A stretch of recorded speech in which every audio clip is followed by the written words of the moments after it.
I couldn't bear the thought of being stuck with a pregnant woman, making me raise the child alone. His eyes showed disgust, but a big smile spread across his face, knowing this day would come. Even though I had seen it coming, I quickly went to my room, returned with some papers, and handed them to Adam. His face twisted in shock. "What the hell? What's this all of a sudden?" he yelled. "Well, it was your idea. Now, sign it quickly. I'll submit it tomorrow," I said firmly. His face turned red with anger as my words hit him hard. "Watch closely," I declared. "I'll make you regret how you've treated and looked down on me all this time. My name is Rachel. I'm a 31-year-old housewife. Until 5 years ago, I worked for a big mobile company. I met Adam Johnson, my boss, when I was 26. We quickly fell in love and got married. Adam, who was 5 years older than me, was very reliable, especially when teaching me the job as a newcomer who didn't know much. I was very grateful for Adam's clear instructions. We became friends and often went out to dinner. When he asked me out, I was thrilled, especially since I had never dated anyone before. It's embarrassing to admit, but as a cartoon enthusiast, I was always more interested in 2D characters than real men. However, seeing my high school and college classmates getting married, I started to feel the pressure. When I fell in love with Adam, I secretly promised myself that he would be my first and last love. So when we started dating and got married a year later, I was overjoyed. I was extremely happy. Adam was good-looking and popular among our female coworkers. I was proud to be his wife, and many congratulated us, saying things like, "Congratulations," or "I'm jealous, but I wish you happiness." I was filled with joy and couldn't imagine what was coming next. "You're quitting your job," Adam said. "You're married to me now, so you quit your job, right?" He informed me the day after we registered our marriage. Adam surprised me with this news. "I've always wanted my wife to focus only on the house," Adam said. "Don't worry, I can support both of us with my income," he added. But this was so sudden, and he had never mentioned it before. I was shocked. Adam had never talked about me quitting my job before our marriage. I had taken my current job because my father recommended it, and leaving without notice didn't feel right. I wanted to explain this, but the look in Adam's eyes warned me not to argue, so I stayed quiet. "I should have told you, but it's done. Starting tomorrow, you don't need to go to work. I'll handle the transition," Adam declared. The news about starting tomorrow was so abrupt it made me feel dizzy, but Adam's words were firm. Since he had been my boss, I felt I couldn't oppose him. Even though I had to leave my job without saying a proper goodbye, I was determined to make our marriage work. Adam had entrusted me with taking care of the house, and I wanted to meet his expectations. I worked hard at household chores, preparing meals, and focusing on Adam's favorites. Although Adam ate without saying anything about the taste, I longed for a word of appreciation.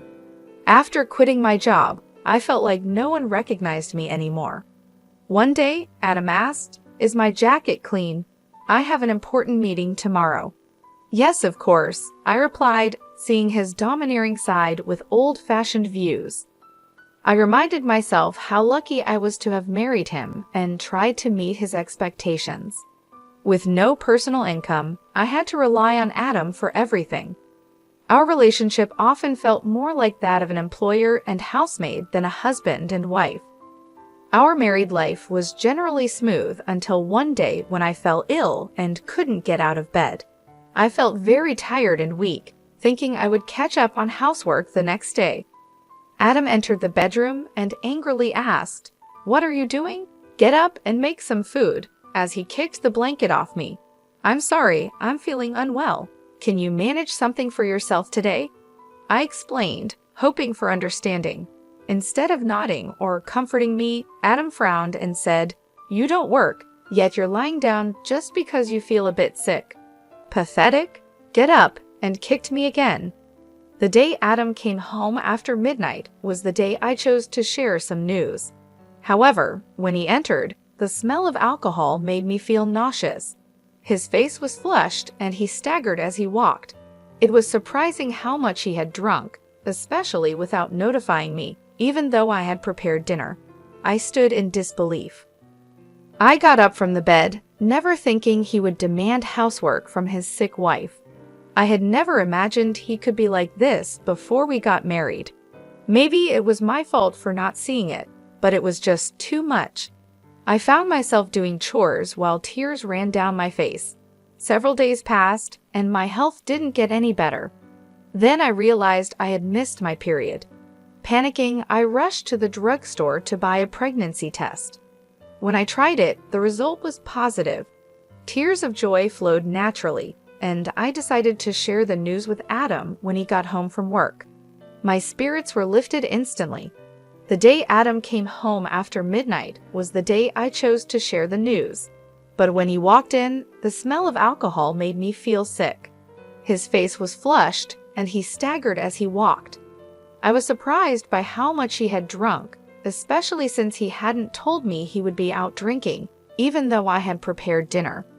Eager to share my pregnancy news, I told my intoxicated husband, "I haven't been to the doctor yet, so it's not confirmed," I began eagerly. However, Adam's face darkened as he responded, "A child? What have you done?" His tone was harsh, unlike anything I had ever heard from him before. "I don't want a child." "Damn, this is the worst. If you're going to have it, raise it yourself," he said. His cruel words shocked me. He rudely stripped off his clothes and headed to the bathroom. I couldn't believe it. I couldn't understand why he would say such irresponsible things about our baby instead of being happy. The joy I had felt moments ago was immediately replaced with deep sorrow. Why would he say such things? He had never mentioned not wanting children before. We hadn't even been using contraception, so I naturally thought we both wanted children. As I hung Adam's jacket and was about to take his shirt to the washroom, I noticed something else. A piece of paper had slipped out from the pocket of his dress shirt. I could tell it was a receipt because of its texture. At first, I thought it was just a receipt from tonight's gathering and was about to throw it away. But then I saw the name of the place. "Is this a motel?" My hand trembled as I held the receipt. It was indeed a motel. The shock of this discovery weighed heavily on my heart. Why doesn't Adam love me? Isn't marriage supposed to be between two people who love each other? We've only been married for just over a year. How could this be? I have been lost in imaginary romances for years, never really experiencing a true relationship. I couldn't accept this harsh reality right away, but the idea of Adam cheating started to make sense, and everything began to fall into place. Had Adam been using me from the start of our marriage? Was he truly in love with the person he was cheating with while I was just a convenient housekeeper? These doubts swirled in my mind. Was that why he reacted so harshly when he found out I was pregnant? As I struggled with these thoughts, nausea set in, and I became convinced something was wrong. Yes, there was no doubt now maybe the reason he made me quit my job was because his mistress worked there. Everything started to make sense, as if he had married me for stability, not love. The line between reality and my imagination became blurry, but I couldn't deny the cruel words he had said after learning about my pregnancy. That day, I decided to gather evidence of Adam's cheating. From then on, his cold behavior toward me was undeniable. It was as if he couldn't forgive me for getting pregnant. Even though he knew I was suffering from morning sickness, he would deliberately eat smelly foods near me and criticize my housework, forcing me to redo tasks. My pregnant body had to endure a lot, and my heart felt heavy. Despite this, I continued to investigate his affair.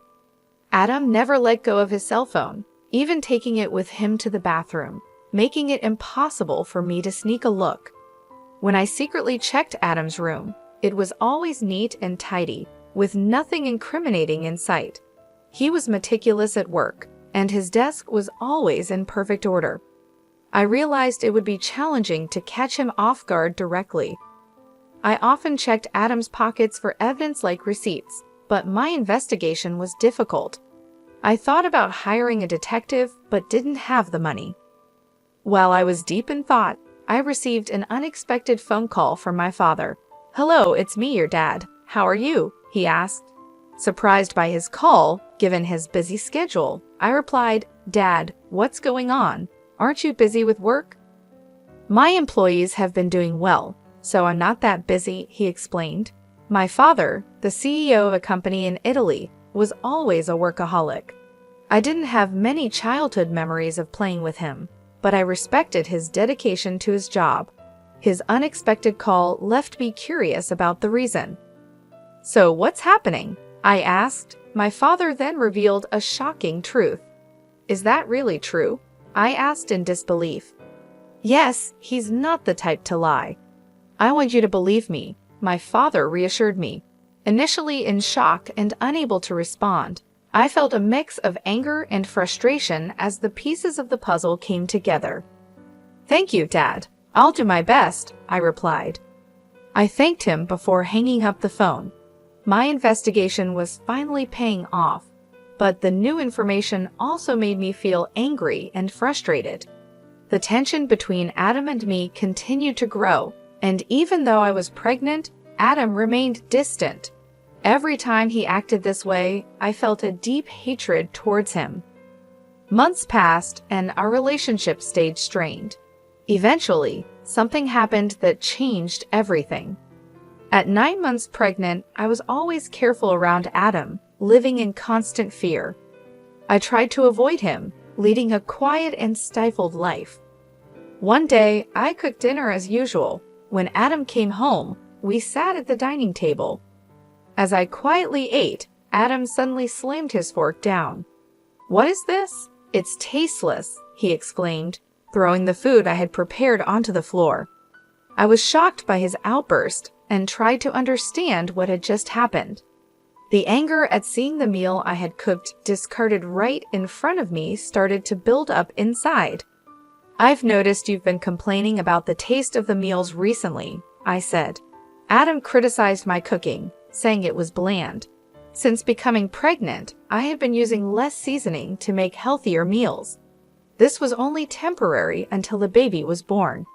If he found the food plain, he could have added some salt himself. Why did he have to throw it on the floor? I was about to argue when Adam sneered and said hurtful words. "I don't want a woman with a belly like a monster." "You'll have to raise the kid by yourself," he said, looking at my swollen belly with a nasty smile. I had always feared this day might come, even though I hoped for a different outcome. Quickly, I went to my room, grabbed a document, and returned to Adam. "Fine, here are the divorce papers," I said, pushing the papers in front of him. Adam's face twisted in shock. "What the hell? What's this all of a sudden?" he stammered. "Well, it was your idea. Now sign it quickly." "I'll submit it tomorrow," I responded.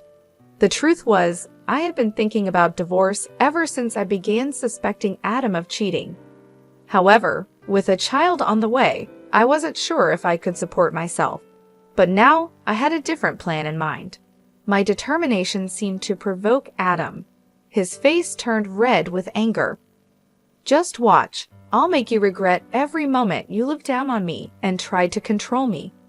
Do you think you can survive without me? You have a baby to care for, and you'll regret this," he threatened. But my resolve was firm. I wasn't going to back down. "I'll be fine. Don't worry about me," I assured Adam. Maybe irritated by my confidence, he snatched the divorce papers and started filling in the blanks. "Here you go. If this is what you wanted, it's yours," he said. "Thank you," I responded. Adam probably didn't believe I would actually submit the divorce papers, as he handed them over without any fuss. The next day, I submitted the divorce papers and left the house. I knew he would be surprised when he came home from work and found out. After that, I moved to my parents' home, mostly because my father had returned to Australia from Italy and suggested that I stay with them. It was the right decision at the time. I was tired of my life with Adam and deeply thankful to my father. On the day I left our home, Adam called me 5 times, but I ignored all his calls. Eventually, he stopped calling, which made it clear that I didn't mean much to him. He was probably happy with his mistress and might even remarry soon. I decided to move on from Adam. 7 months passed, and I had my baby, who was born safely. I was now living happily with my parents and my baby. While I was enjoying this peaceful life with my family, Adam called again. I ignored his calls at first, but after several persistent attempts, I finally answered. "Hello, what do you want now?" I asked, wary of his tone. "Hey, what's going on? Why were you on that show? And since when were you the daughter of a CEO with millions of dollars? I never knew that." Adam's voice was full of surprise and anger. It turned out that Adam had seen a TV show that aired after I returned to my family home. I had been featured on the show because of my father's role as the CEO of a well-known global tech company. The show highlighted the lavish lifestyle of the CEO's family, and during the interview, they mentioned our family's wealth, estimating it at around $40 million. I never expected Adam to see that show, but the power of television is incredible. Oh, by the way, I didn't tell you that I have an asset of $50 million due to an early inheritance. That's why I was able to divorce you, I said. Yes, my father had informed me about the inheritance, which gave me the confidence to live comfortably even after divorcing you. Upon hearing this, Adam's reaction was immediate, and he was furious. "What? That's not fair. Why didn't you tell me about this before? Half of it is mine, right? Give me the money now," he demanded. I calmly replied, "Just as I thought, after seeing the show, all you could think about was getting money from me. Gifts from parents aren't included in property division. Are you forgetting your own mistakes?" Adam seemed confused and asked, "What are you talking about?" I continued, "I'm tired of your anger, Adam. You called me, so you should know you can't blame me for what you did. You cheated, didn't you? With your new wife, who's a junior from your company. You started dating her even before our marriage." Adam was clearly shocked by the information I had from my father. I finally had the upper hand. "Did you think I wouldn't find out? My father has many contacts in your company, and one of them told me about your affair. I've never mentioned it, but I will be demanding child support." Still in denial, Adam protested, "Stop joking. Why should I pay child support? It's all because of you, right? You got pregnant on your own and slacked off with household chores. It's all your fault." Hearing Adam blame me without apologizing for his own mistakes was unbelievable. I couldn't believe I was ever married to someone so lacking in common sense. I knew then that leaving him was the right decision. Adam continued, "I'm broke. My wife spent all the money I earned, and now I'm in debt," he pleaded. Hearing his pathetic excuse, my anger turned into sheer disbelief. I never wanted to deal with such an unreasonable person again. With that thought, I firmly gripped my phone and said, "What are you talking about? Do you even realize how ridiculous you sound? I never want to deal with you again. I'll have my lawyer handle the child support. Don't ever call me again, and you will not see the child anymore. Goodbye." "Hey, wait," he called out, but I quickly hung up the phone. Afterward, I blocked Adam's number and took a deep breath. It's over now, right? No more calls from Adam, I thought. I no longer wanted him disrupting my peaceful life. Just then, I heard my baby crying from the other room and rushed to soothe the baby. In the end, Adam started paying child support every month. According to a former colleague, the woman he remarried was quite a spendthrift, and he had to cover his living expenses with debt. It seemed that because of these circumstances, Adam had tried to get a share of my inheritance by calling me. However, Adam didn't get a single penny from me. Now, his expenses were more than his income, and he was struggling. Whether it was because he felt his life was falling apart, or he couldn't stand being looked down upon by his colleagues, things only got worse for him. He made the mistake of starting his job search only after leaving his current company, which forced him into a life of poverty. Hearing this from a colleague didn't affect me at all. I thought he deserved every bit of the hardship. The harsh words and cold behavior he showed me will never fade from my memory. I sincerely hope he gets what he deserves. Meanwhile, I'm enjoying being a parent with the help of my parents.